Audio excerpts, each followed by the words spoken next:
Iginiit ni AJ Ravol na nagsimula ang relasyon nila ni Alger Abrenica pagkatapos ng hiwalayan nila ni Kylie Padilla.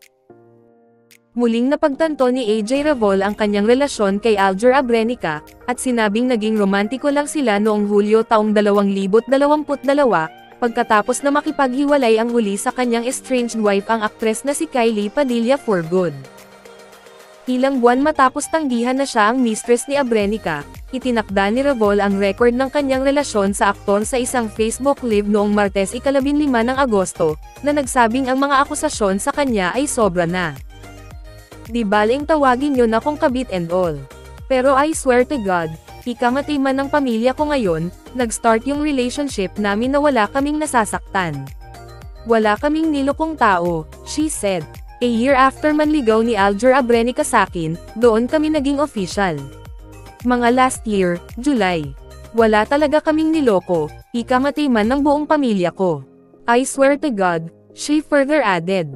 Binigyang diin ng sexing actress na siniguro niyang linawin ang status ng relasyon nina Abrenica at Padilla bago maging romantiko sa kanyang kapareha.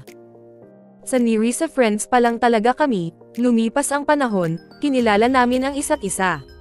Tinanong ko siya, paano yung wife, yung family niya, sabi niya sakin okay lang yun kasi hiwalay na sila. May partner na rin si Kylie Padilla that time kay nag-go ako, she said. Although she didn't disclose the identity of Padilla's alleged partner in the video.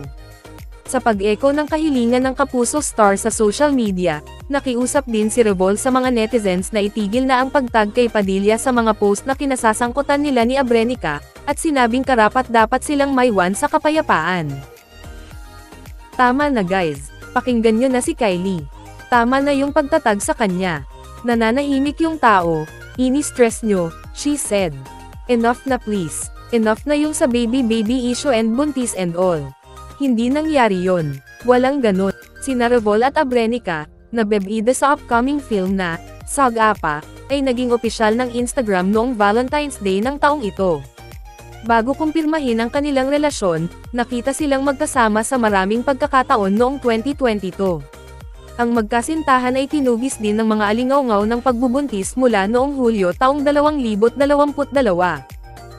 At dyan na po nagtatapos guys, maraming salamat sa panonood.